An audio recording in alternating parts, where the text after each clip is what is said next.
Hello and welcome to our first LCAP community conversation of the 24-25 school year here in Glendale Unified. Today's topic is school safety, and we've invited two of our resident experts here at the district level, Mr. Agomu Masekian and Ms. Christine Nam, who will be presenting part of our program today. So let's begin. My name is Brian Landisi. I'm the coordinator for assessment and accountability here at the district.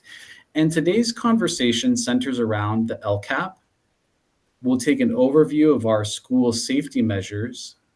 We'll talk about emergency communications. We'll review some of the metrics and data that's involved with our LCAP.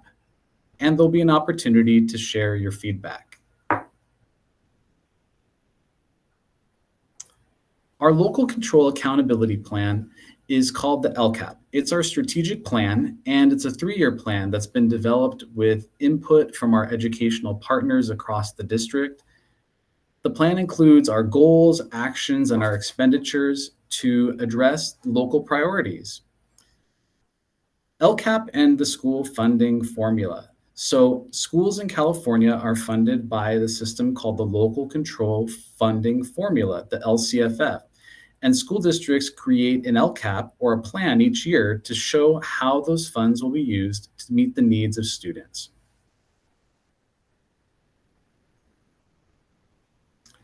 Our LCAP goals are very closely aligned to the Glendale Unified Board of Education priorities. We'll be having a series of community conversations to discuss several of the aspects of the LCAP. And as you can see, today is school safety. Next month, we'll be addressing mental health. In November, we'll look at student achievement. In January, we'll look at college and career success. And the latter half of the year looks at really the format of our LCAP strategic plan and the budgeting process that goes with it. It's now my pleasure to turn the presentation over to Mr. Umasekian, who will discuss the school safety measures across Glendale Unified. Thank you, Dr. Landisi, and welcome to everyone who's joining this LCAP presentation. I'm Mr. Umasekian. I'm the Director of Student Support Services, and I am going to give you an idea of the campus safety features that we have and we use to keep our students and staff and our community and families safe. As I mentioned at the board meeting on Tuesday night, we would like our campuses to be a very, very friendly place for students, families, and sometimes members of the community to come in and enjoy the facilities for various reasons, or be on campus and have meetings and with counselors and with administrators, etc. We want our students to walk on campus without having to worry about different reasons that could put them in harm's way. However, at the same time, we have to have measures in place to make sure that our campuses are safe when community and students are coming in. So we have several measures that addresses the safety of our schools. Once a year, every school has to submit a school safety plan, which includes 11 points that they have to address. And some of those items are how are the gates to enter the school or gates to exit the school are secured before school, after school, and during school? What are some plans that they have in terms of student safety on campus if there's an emergency, etc.? And they have to revise the safety plan every year. And the safety plan is revised by a committee, and the committee includes multiple people from the community, parents, students, staff on campus, and administrators. Another feature that we have is called Raptor. We have pretty much everything that the Raptor system can provide. So we have 3 suites from them. One of them is the visitor management. When somebody walks in on campus, they have to check in with either their ID or type their information in, and they get a very unique badge. And if they're check them with their ID card, whether it's an ID card or a driver's license, their picture is also on the badge. So it is very unique for that individual who's coming on campus. So that's one feature. The second feature is a drill manager. As you know, we do drills often. In elementary schools, there has to be 1 drill a month, and that could be earthquake evacuation drill, fire evacuation drills, lockdown, shelter in place, etc. We do require that every school does at least a minimum of 2 lockdown drills every year. On elementary campuses, we use different words for it, like shelter in place and or other things that don't scare the students. But in the secondary and the high schools, they are called lockdown drills, and again, they're required to do at least 2 a year.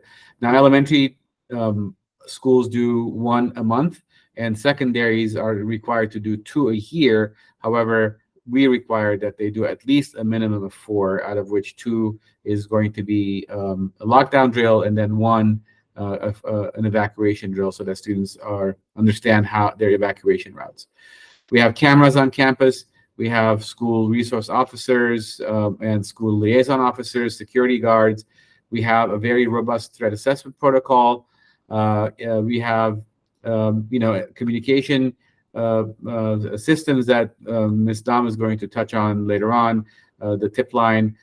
ALICE strategies are strategies that we train our staff on what to do in case there is a dangerous person on campus, and what are some things that they can do. It's another way, it's a more detailed program or detailed strategy when you compare it to the quote-unquote run, hide, fight module that a lot of people talk about or use that term. We have PBIS restorative practices. PBIS stands for positive behavior. I always forget the I. Positive behavior. Intervention. Thank you, and support. Thank you, Christine. And this particular program is in place so that we can always provide positive enforcement to our students when they're doing the right thing, so they know that we're watching them, and they know what the expectations are from us when they're on campus. So instead of always giving them consequences, it's always giving them praise for doing the right thing. And then later on, Dr. Landisi will touch upon the Panorama and Healthy Kids Survey. Next slide, please. So I touched on the school safety plan. It's due to the for approval at the board to the board in March. Every year we have to turn it in. So therefore, the plans have to be ready before that. And once the plans are ready, they're submitted to me. I work with local law enforcement. They go over it. If they have any questions or concerns, we address them. And then once that is approved and signed off, then it goes to the board for approval. And every school has to submit a plan every year. Next slide. I talked about the Raptor technology briefly. One of the things that we have with Raptor is the emergency management system, which is a way of notifying, allowing every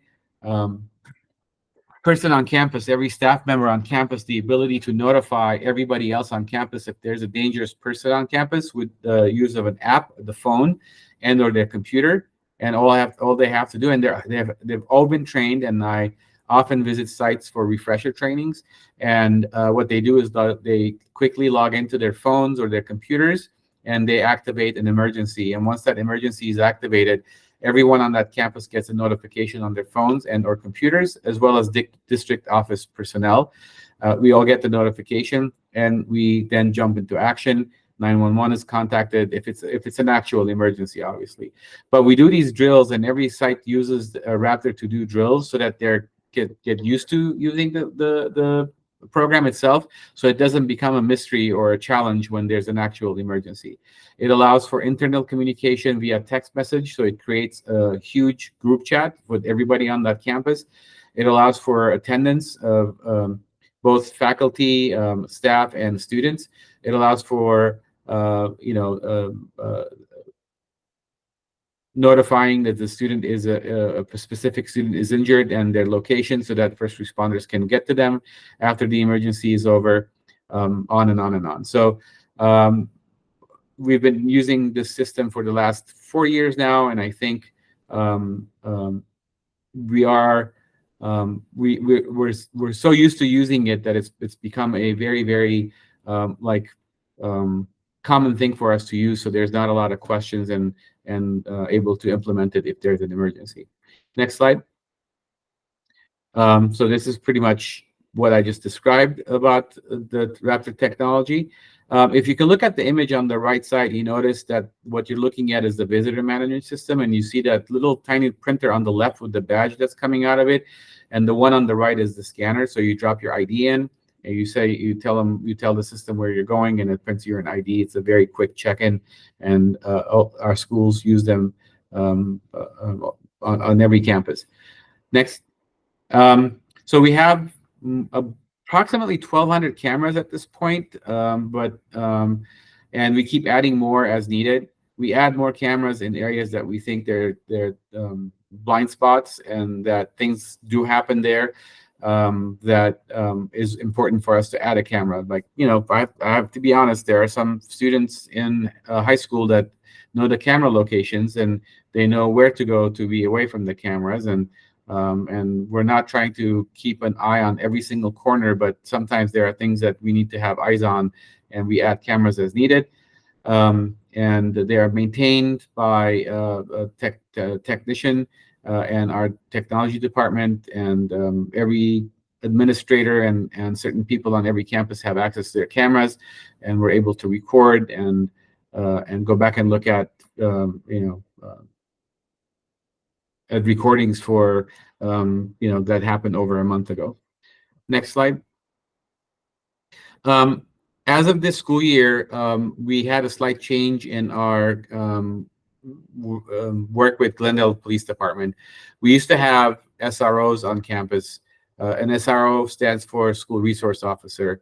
However, this year we had to change it to a School Liaison Officer because the officer was not going to be able to be housed on one campus, so they will be working from the station. So they became the SLO instead of the SRO, but they oversee all the schools in the Glendale area, all the high schools and middle and elementary schools. In the La Crescenta area, we have the SRD, or SRO, equivalent of an SRO. It's a school resource deputy or officer, and that person works straight out of CV High School. They have an office there, and his name is Deputy Scott Shinigawa, and he's been there for many years, and he oversees the middle school up there, Rosemont, and the elementary schools that belong in La Crescenta. He has schedules where he goes to different schools at different times during the week, and he's there if there's any kind of a urgency or emergency that is needed.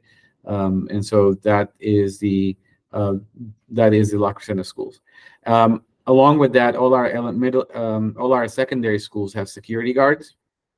So middle schools and high schools have security guards. Most middle schools have 2.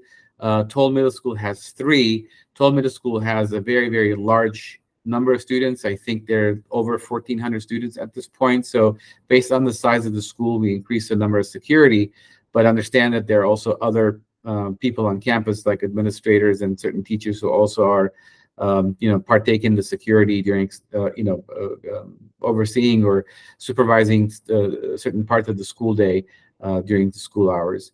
In high schools, most schools have 3, except for Glendale and CV. Again, because of their size, they have 4 security guards, and their main job is basically to walk around campus during the school day, be at certain gates that students and the guests come in from, to monitor, check restrooms as necessary, check the parking lots, and also if a student is needed to be escorted to the office, or a student needs to be escorted to the classroom, they're there to support with that. Next slide, please. Now, this is emergency communications. I'm going to hand it over to Ms. Nam so she can do this part. All right, thank you so much. Hi, everyone. I'm Christine Nam. I'm the Communications Director for Glendale Unified School District. So my office does all of our district-wide communications, and then we support the schools with their communications as well. And that includes if there's ever an emergency situation on a campus, we would step in and support the principal with their communications. So how do we communicate? We primarily use an app called Parent Square for communications. If you have not downloaded the Parent Square app, I really encourage you to. Although whether or not you have downloaded the app, you will still, if you are a parent or a middle or high school student or employee in Glendale Unified, you will automatically get notifications through Parent Square to your email, phone, or text message, assuming that you have that information on file with our district. So you don't have to download the app, although I do strongly encourage it. And those QR codes are where you can access the app in the App Store or Google Play. So Parent Square is set up to send communications through email, text message. If you've downloaded the app, you will get a push notification. And in an emergency, typically it'll be sent as a phone call as well. We don't use phone calls that often for our typical communications, but in an emergency, we do recommend phone calls. The great thing about Parent Square in our diverse community is that it offers two-way translation. So if you have selected your preferred language in Parent Square, it will automatically send you information in your preferred language. And if you are messaging back your school or our district office, it will automatically show up in the recipient's preferred language. So that's really, really useful in a community like ours that is very diverse and has a lot of languages spoken.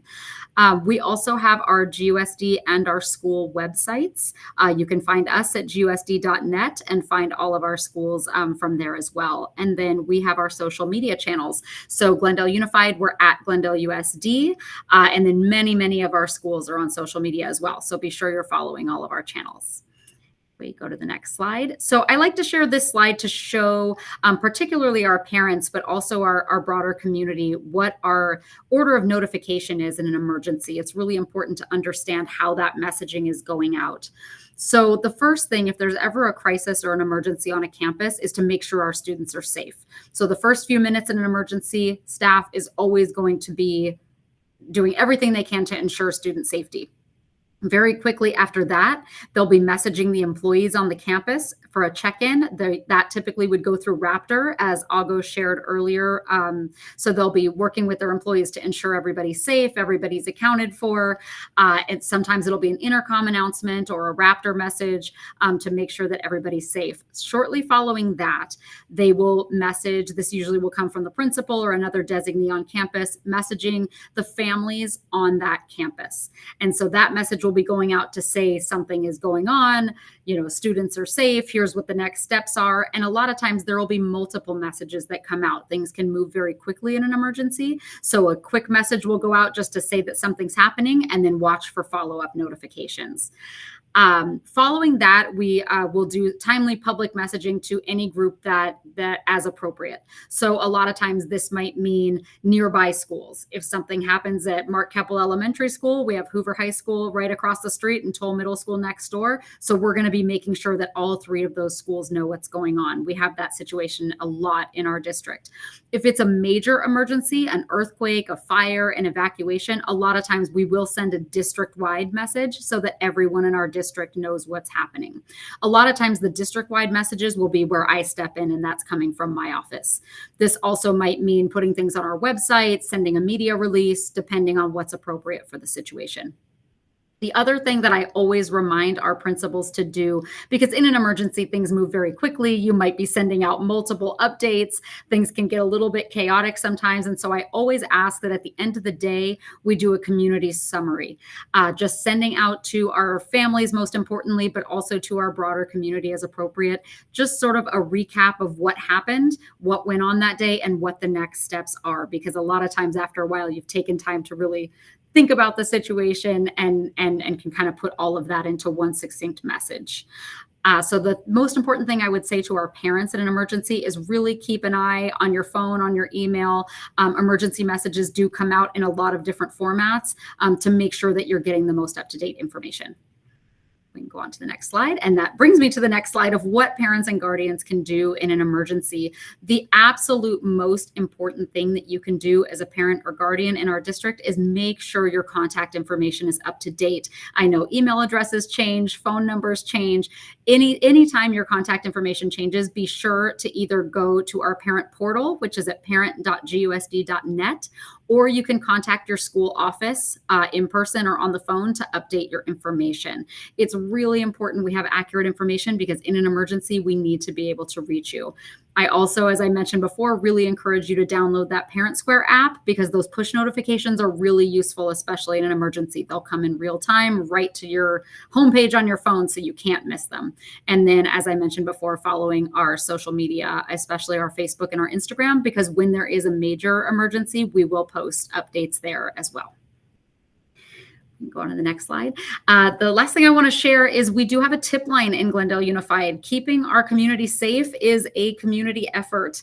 We need help from everyone. And so if you ever see something that just doesn't look right to you, that looks suspicious, that looks concerning, please let us know immediately.